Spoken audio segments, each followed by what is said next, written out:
está dentro de ti.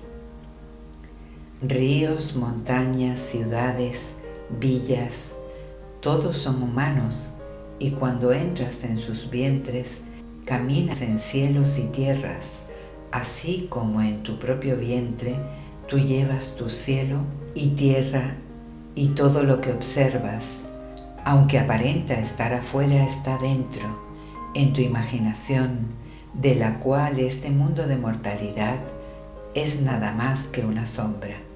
Blake, Jerusalén. El mundo interno era tan real para Blake como la tierra externa de la vida de vigilia. Él veía sus sueños y visiones como las realidades de las formas de la naturaleza. Blake reducía todo al fundamento de su propia conciencia. El reino de los cielos está dentro de ustedes. Lucas 17:21. El verdadero hombre, el hombre imaginativo, ha invertido el mundo externo con todas sus propiedades.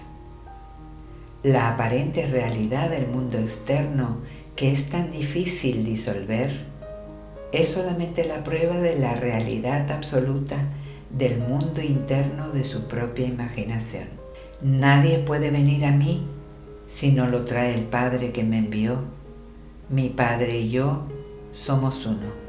Juan 6, 44, 10, 30. El mundo que es descrito por observación es una manifestación de la actividad mental del observador.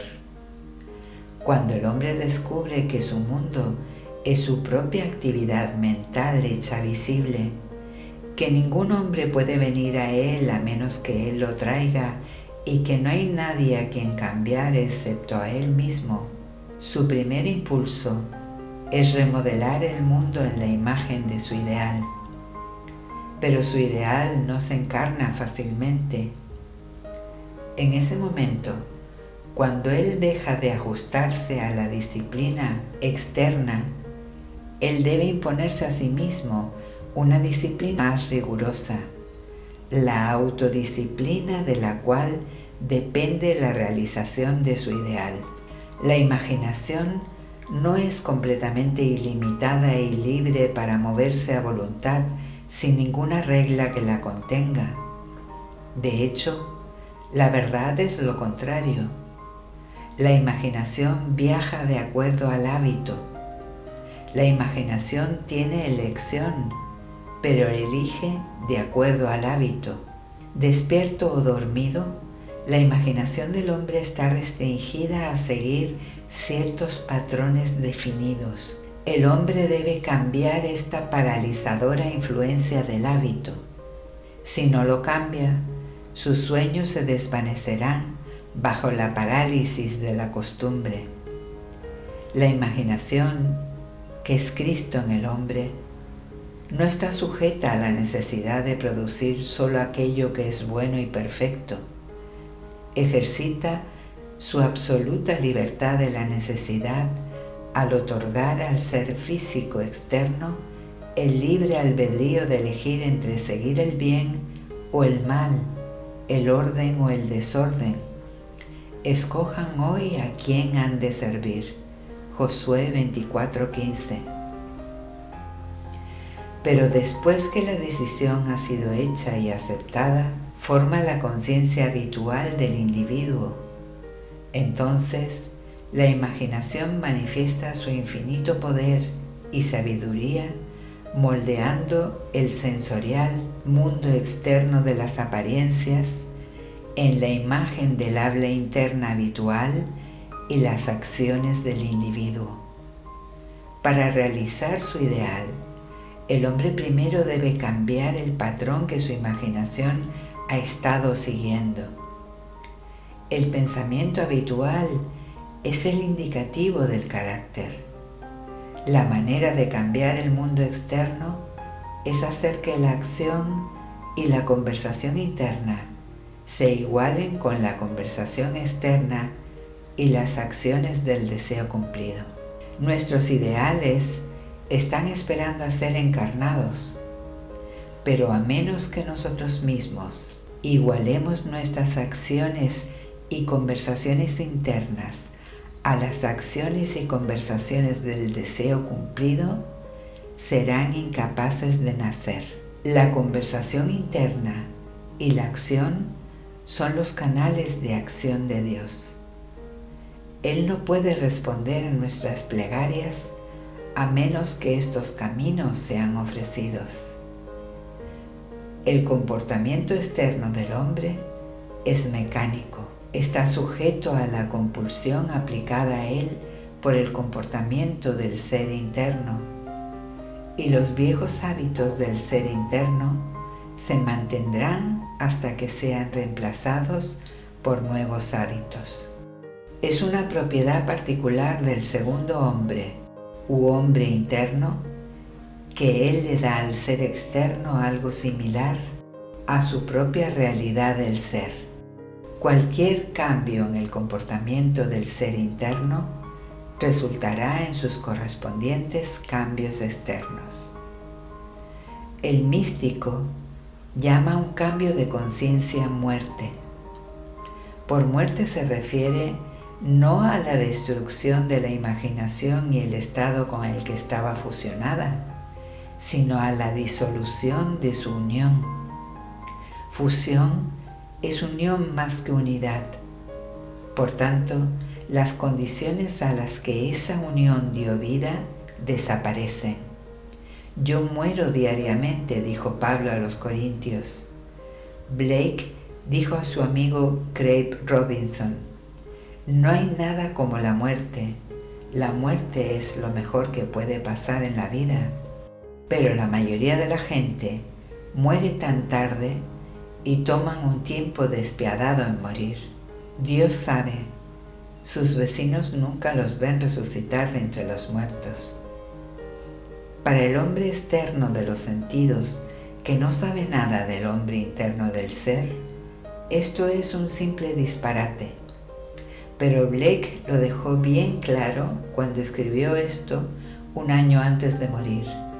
William Blake, uno que disfruta muchísimo de estar en buena compañía, nació el 28 de noviembre de 1757 en Londres y ha muerto varias veces desde entonces.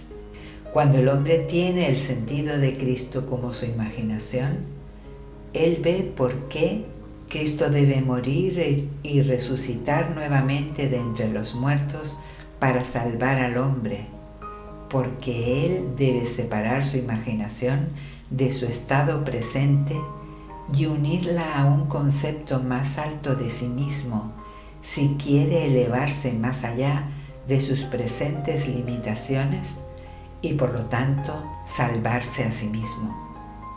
Aquí tienen una historia encantadora de una muerte mística que fue atestiguada por un vecino. La semana pasada, escribe la que resucitó de entre los muertos, una amiga me ofreció su casa en las montañas para las fiestas de Navidad, ya que ella pensaba irse al este. Me dijo que me confirmaría esta semana. Tuvimos una agradable conversación y le mencioné sobre usted y sus enseñanzas en conexión con una discusión sobre el experimento con el tiempo de Dune, sobre el cual ella estaba leyendo. Su carta llegó el lunes. Al recogerla, tuve una repentina sensación de depresión. No obstante, cuando la leí, ella decía que podría tener la casa y me dijo dónde encontrar las llaves. En lugar de sentirme contenta, me sentí más deprimida, tanto que pensé que debía haber algo entre líneas que estaba percibiendo intuitivamente. Saqué la carta del sobre y leí la primera hoja completa, y al pasar a la segunda hoja, noté que ella había escrito una nota detrás de la primera hoja. Consistía en una descripción extremadamente directa y severa de una característica de mi personalidad no muy agradable, con la cual he luchado durante años por superarla, y en los últimos 2 años yo pensé que ya la había superado, pero aquí estaba otra vez descrita con exactitud clínica. Estaba asombrada y desolada. Me dije a mí misma, ¿qué me está queriendo decir esta carta? Primero me invita a usar su casa, ya que me he estado viendo a mí misma en una hermosa casa durante las fiestas. Segundo, nada viene a mí a menos que yo lo traiga. Y tercero, he estado escuchando solamente buenas noticias. Entonces, la conclusión obvia es que algo en mí corresponde a esta carta y no importa lo que parezca, son buenas noticias. Releí la carta y cuando lo hice me pregunté, ¿qué hay aquí que yo deba ver? Y luego lo vi. Comenzaba así.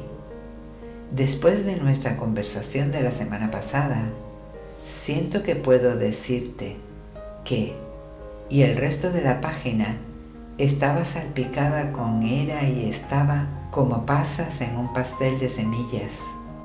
Un gran sentimiento de euforia me invadió. Estaba todo en el pasado. Lo que había trabajado tanto por corregir ya estaba hecho. De repente me di cuenta que mi amiga era un testigo de mi resurrección. Di vueltas alrededor del estudio cantando. Está todo en el pasado. Está hecho. Gracias, está hecho. Puse toda mi gratitud en una gran bola de luz y la disparé derecho hacia usted, y si vio el flash de un relámpago el lunes por la noche, poco después de las 6 en su horario, era esto. Ahora, en vez de escribir una educada carta, porque es lo correcto que se debe hacer, puedo escribirle un sincero agradecimiento por haber sido franca y agradecerle por prestarme la casa. Muchas gracias por sus enseñanzas que han hecho de mi amada imaginación mi verdadero Salvador. Y ahora, si cualquier hombre le dice a ella, mira, aquí está Cristo, o está allí, ella no le creerá, porque ella sabe que el reino de los cielos está dentro de ella y que ella misma debe asumir completa responsabilidad por la encarnación de su ideal y que nada más que la muerte y la resurrección la llevarán hacia su ideal. Ella ha encontrado su Salvador, su amada imaginación, por siempre expandiéndose en el seno de Dios. Hay solo una realeza, es Cristo, la imaginación humana, la herencia y logro final de toda la humanidad, para que nosotros, hablando la verdad en amor, crezcamos en todos los aspectos en aquel que es la cabeza, es decir, Cristo. Efesios 4, 14, 15.